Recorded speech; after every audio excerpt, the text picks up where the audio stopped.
Hi, my name is Mark Freeman. I am 47 years old from Pocatello, Idaho, and I had COVID-19.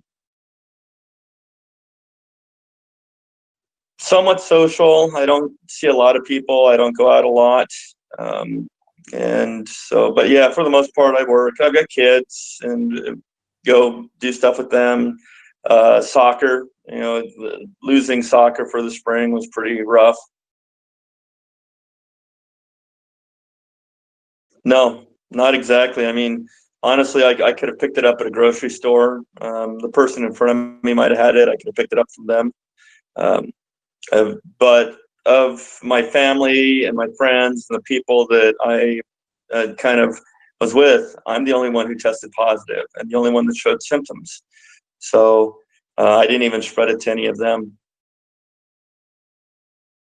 I started feeling a mild headache at work, and I thought that maybe it was allergies.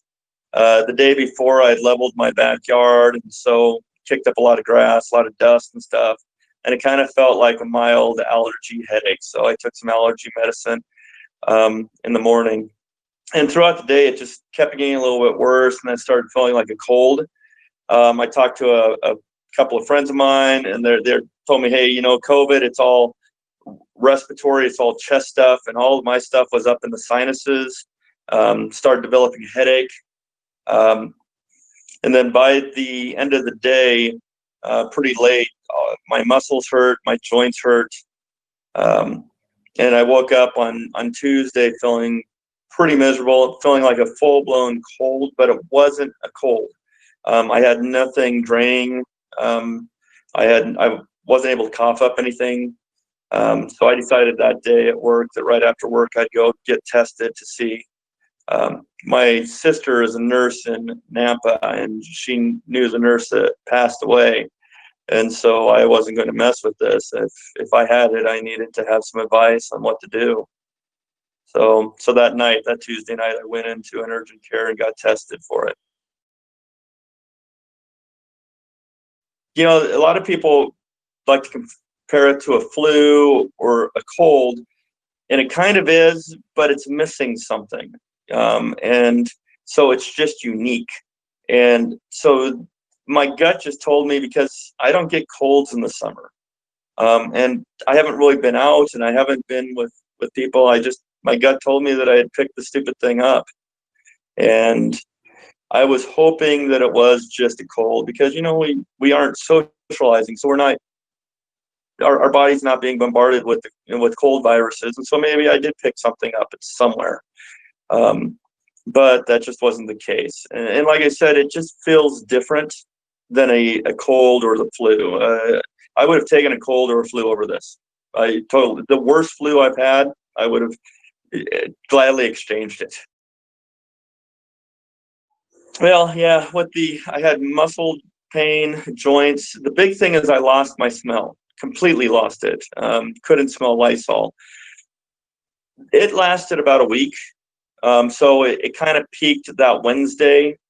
And then Thursday was just a little bit better. And then Friday was just a little bit better. And every day is just a little bit better than the previous day. So that first week was pretty rough. The second week, it was still there, but it just wasn't as bad. But the headache and the sore throat, those stayed for about 2 weeks. I still have some breathing issues. I feel like I need to cough all the time, even though there's nothing there.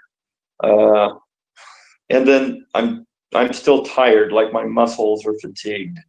It's kind of like if you put in a hard day of work and then you head home, how you're just tired and you just want to sit and really do nothing. That's how I feel pretty much all the time. But each day it's a little bit better. And so I think that in another week or so, I'll be 100% fine. My dad says that I sound a lot better than I did a few days ago.